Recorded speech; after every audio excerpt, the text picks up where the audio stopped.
पाटील बबनराव तायवाडे जे की ओबीसी महासंघाचे राष्ट्रीय अध्यक्ष आहेत, त्यांनी असं म्हटलेलं आहे की 2 सप्टेंबरचा जो GR आहे त्यामुळे ओबीसींना काहीही फटका नाही. आणि त्यांनी एक दाखला सुद्धा दिलेला आहे की त्यांनी असं सुद्धा म्हटलंय की जरांगे पाटलांचं जे आंदोलन झालं मुंबईमध्ये, तुम्हाला जो GR दिला 2 सप्टेंबरला, त्यानंतर 35 दिवसात कुणबी प्रमाणपत्रासाठी किती अर्ज दिले त्यासाठी त्यांनी धक्कादायक आकडा समोर केलेला आहे. केवळ 27 कुणबी दाखले असं झालेले आहेत असं म्हणताय. नाही, त्यांनी जर सांगितलं ना याच्यामुळे ओबीसीला धक्का लागत नाही, तर ओबीसीच्या नेत्याने समजून घेतलं पाहिजे ना. ती ज्येष्ठ आहेत ना, तर त्यांचं ऐकलं पाहिजे. त्यांचा पण अभ्यास आहे, ऐकलं पाहिजे. सगळे याचे का फेचे का माग घेतला पाहिजे, मोर्चाने काढले पाहिजे मराठींच्या विरोधात. आणि जो काय आकडा आहे करतील ना अर्ज मराठी. कुठं चाललाय आता GR निघालाय, ज्याच्या सोयीनुसार जेव्हा तेव्हा ज्याला गरज आहे आवश्यकता आहे त्यावेळेस ते काढतील. त्यात काय अडचण आहे असं काहीच नाही ना. कारण आताच पाऊस पडलाय, प्रचंड संकट मराठवाड्यावर होतं. 80-90% मराठाच शेतकरी आहे. आता येऊ इतकं उद्ध्वस्त झालंय स्वतःचे संसार शेतकऱ्यांचे, याच्यातच बेजार होता. त्यामुळे आता करतील हळूहळू अर्ज. आणि याच्याही पुढचं जिथं गाव समिती आहेत त्या अधिकारी याच्यासाठी होते, सर्वे करायला, पंचनामे करायला सगळे, त्यामुळे ते गुंतलेले होते. सगळं होईल, मराठवाड्यातला सगळा मराठा आरक्षणात जाणार. पण ते म्हणतात की 2 सप्टेंबर नंतर 35 दिवसात मराठवाड्यात फक्त 27 अर्ज मान्य झाले. मराठा समाजाला सरसकट प्रमाणपत्र देण्यात आले नसल्याचाही सरकारी पुरावा त्यांनी खेळ दाखवला. सरसकट नाहीच नाही, मराठवाड्यातल्या मराठ्यांचा आहे फक्त, सरसकट नाहीच आहे. गॅजेट मराठवाड्यातल्या मराठा हे सगळा मराठा इथला कुणबी आहे, हे फक्त मराठवाड्यासाठी. सरसकट नाहीच आहे. आम्ही कुठे म्हणतो सरसकट. ओबीसी नेते यामध्ये विरोध करतायत की हा GR रद्द झाला पाहिजे. त्यामध्ये विजय वडेट्टीवार आहेत, छगन भुजबळ आहेत. ते रद्द होत नसतो. एवढं सोपं आहे का? हात लावा म्हणा, मग सांगतो तुम्हाला. टप्पर आहे का कोणाची? एवढं सोपं नाही ते. ओबीसी नेत्यांनी अभ्यास करून वक्तव्य करावं असं सुद्धा बबनराव तायवाडे म्हणतात. बेजबाबदारपणे वक्तव्य करू नये. आणि महत्वाचं म्हणजे ओबीसी तरुणांनी ज्या काही आरक्षणासाठी आत्महत्या केल्या त्याला आरक्षण संपलं असं म्हणणारे जबाबदार आहेत. यांना काय कोणी मेलं काय, आत्महत्या केलंय काय, बलिदान गेले काय, यांना काय देणं घेणं नाही त्याचं. कारण हे यांचं फक्त राजकीय पोळी कशी भाजन हे बघते. ज्यांनी ओबीसीचं आरक्षण घेऊन ओबीसीच वाटोळ केलेले लोक आहेत ते 32% आरक्षण होतं ते सुद्धा तुकडे केले यांनी. स्वतःच्या ओबीसी भावालाच हे भाऊ म्हणत नाहीत, तर बाकीच्यांचं काय यांच्यापाशी. त्याच्यामुळं यांना काय कोणी मेलं काय, राहिलं काय, यांना फक्त मोर्चाला गर्दी लागते. एक जात यांनी सुधारून दिली नाही आतापर्यंत. आता तिला मनसभा तरी हुशार झालाय. आपण आपली लढाई लढून आपण आपली जात मोठी करू कळालं. धनगरांना सुद्धा आम्ही तेच सांगतो वारंवार की आपण आपल्या जातीसाठी लढायचं बघा. कुठं कोणाच्या नावे लागतात, याच्या मोर्चात जाऊन कुठं मंत्री हेच मंत्री होतोय. आपण आपले लेकरं बाळ मोठं करायचं बघा. प्रत्येक जातीनं आपण आपला लढा उभा करून आपण आपल्या लेकराला मिळून दिलं पाहिजे.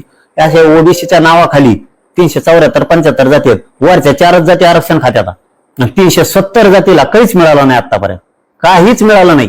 पण ते म्हणतात की हा GR जो आहे तो ओबीसीच्या मुळे होणार आहे. विजय वडेट्टीवार म्हणतात की त्यामुळे हा रद्द झाला. त्याला काही नाही कळत, तेच जाऊन तिकडे काँग्रेस संपले तिने पुरं. ते ठिकठिकाणी मोर्चे काढतायत. त्यांनी इशारा पुढं ठिकठिकाणी काढत तिथं जे डक्क भरलं त्याचं टमटम भरून नेलं त्याने, तेवढं नागपूरला एक त्या टमटमातून उतरले तेवढेच बसलं, हाणल्या उड्या उलशिकन आला माघारी. तेव्हापासून काळा पडला ते. तुम्ही बघितलं त्याला अशा ते बिचारा काळा पडला. चांगला माणूस होता ते वडंटवार. इथं आला तर अंतरवले चांगला बोलत होता, मराठ्याला आरक्षण मिळालं पाहिजे, मराठवाड्यातले हक्काच्या मुंडी. आता मराठवाड्याचं गॅजेट आहे, गरीब लोक आहेत मराठवाड्यात, यांना आरक्षण मिळालं, चांगलं बोलत होता. मग इथं गेल्यावर काय त्याला माथ्यासोड उठला काय माहित. म्हणजे दुटप्पी भूमिका आहे असं वाटतं. दुटप्पी नाही म्हणतात, माथ्यासोड उठला त्याला सत्तेचा. कारण ते मराठ्यांनी आता खासदारला निवडून दिले त्याच्यामुळे ते झालं पावसाळ्यावर. ते चांगला माणूस होता, कमून असं झाला काहीच माहित नाही. 1-2-3 टमटम भरून नेले, बसला ते आपला. म्हणजे सांगण्यावरून ते बोलत असावे. हरवलं मी सांगितलं असं काळ मराठीची विरोधात जाऊन. आता असं सध्या काय निवडणूक आहे, ओबीसी वाडावडी चालली. आता यावेळेस अलिबाबाकडे किती, त्यांच्याकडे किती, त्याच्याकडे किती, अशी वडातडी चालली. आणि यांना फक्त मोर्चाला मतदानाला पाहिजेत, नोकऱ्याला लागतील नाही लागतील काही यांना देणं घेणं नाही. म्हणजे लय आपल्या बुद्धीची ती. बरं, पण ते सरकारला थेट इशारा देतात की हा GR रद्दच करा, नाहीतर मग राज्यभरात ठिकठिकाणी मोर्चे निघतील. कोण म्हणतो? विजय वडेट्टीवार. त्याचं काय टमटम 2-3 भरून नेते त्याचं काय खरं. मग वाकडं होणार आहे त्याला, त्याला काय चलन म्हणा. की तरंगे पाटील सरड्यासारखे मोठं होण्यासाठी करता येते. काँग्रेस बुडाला टेकलंय पार आता. राहुल गांधीचं ऐकलं. मी सांगतो तुम्हाला, उलट त्या राहुल गांधी साहेबांनी याची अशी कानउघडणी करायला पाहिजे होती की तू त्या भुजबळच्या नादी लावून कशाला साफ करून घेतो आपण. बाकीचे नेते नाही का, ओबीसी नेते नाही तर काँग्रेसमध्ये नाही.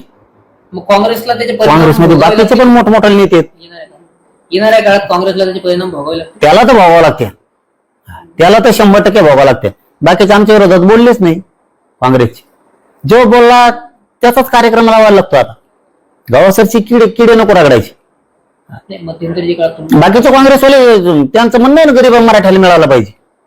त्याच्यासाठी यांनी काय केलं बाकीच्या काँग्रेसच्या नेत्यांनी?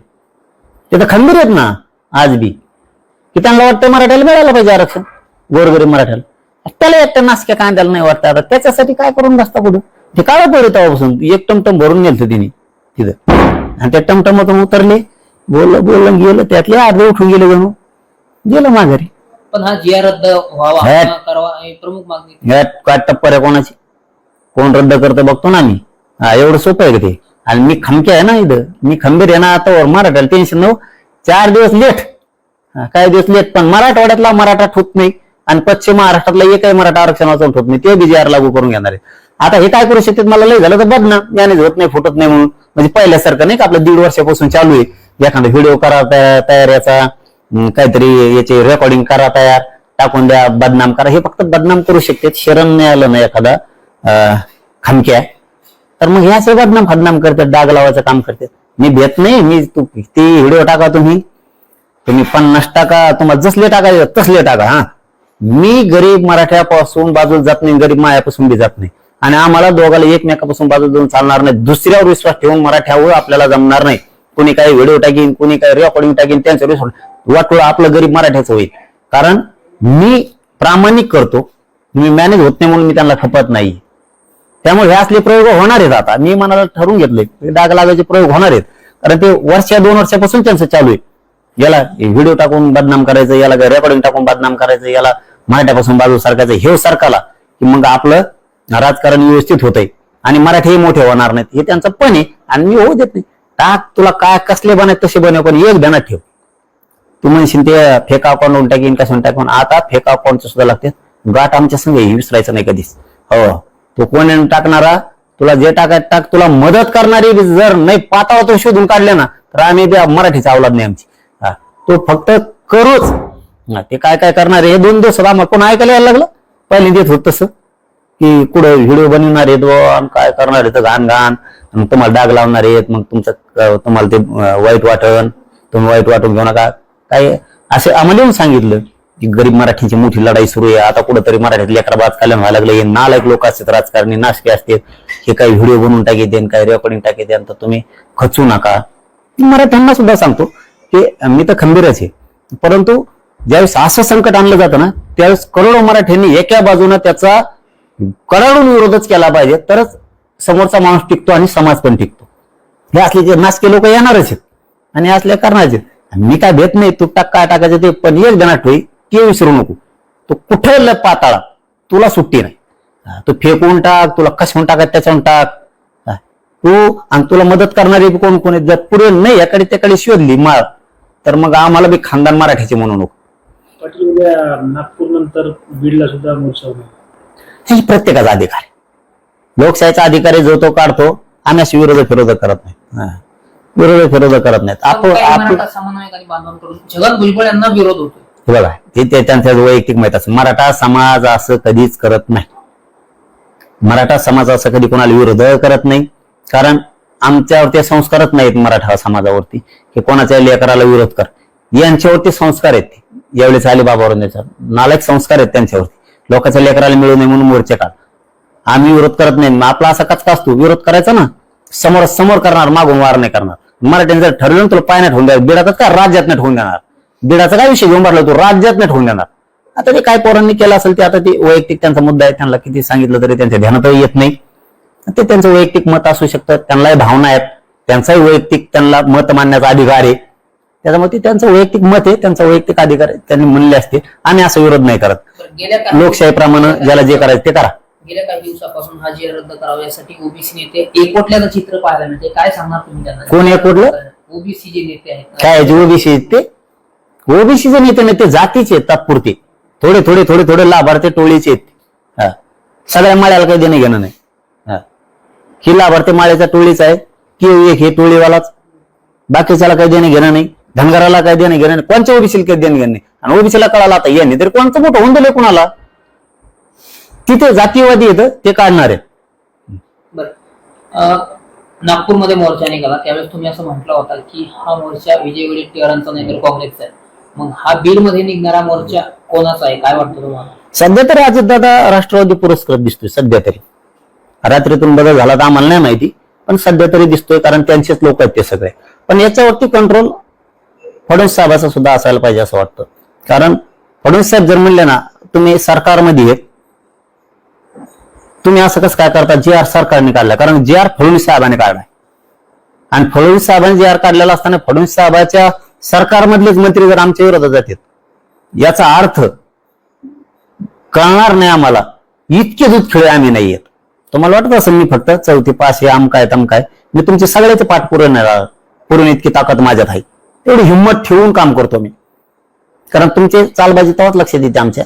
आता कुठेतरी मराठ्यांच्या मनात फडणवीस साहेब चालले होते की या माणसानं मराठवाड्यातल्या मराठ्याला न्याय दिला, जे आर काढलाय, मराठवाड्यातला सगळा मराठा हा कुणबी आहे आणि गरीब लेकरांचं आयुष्याचं कल्याण करण्याचं काम फडणवीस साहेब करतील ही आशयाने मनामनात मराठ्यांच्या घुसले होते.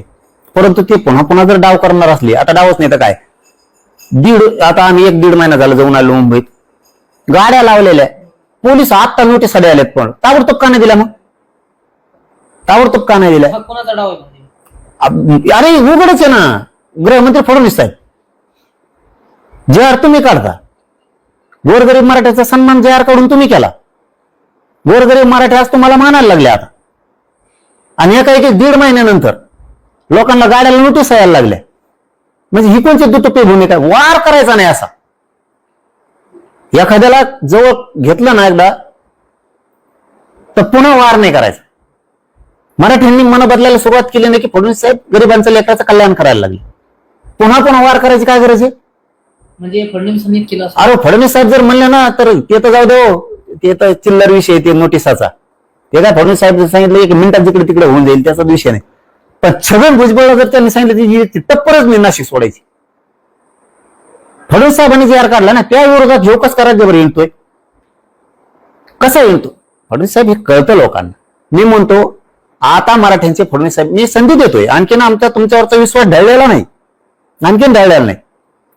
तुम्ही जिंकलेले म्हण मराठ्यांचे दुःख देऊ नये ही माझी अपेक्षा आहे फडणवीस साहेब तुमच्याकडून. मराठ्यांचे मन तुम्ही जिंकलेत, मराठवाड्यातला सगळा मराठा आरक्षणात जाणारे या आशेवरती मराठा समाज तुमच्याकडे बघतोय. आणि तुम्ही जे मन जिंकलेत आता गोरगरिबांचे ते मन पुन्हा दुःख देऊ नका, कारण ही जबाबदारी तुमची आहे. पुढं काय करायचं तुम्ही तुमचं बघा. आम्ही खंबीर आहेत, आरक्षण घ्या.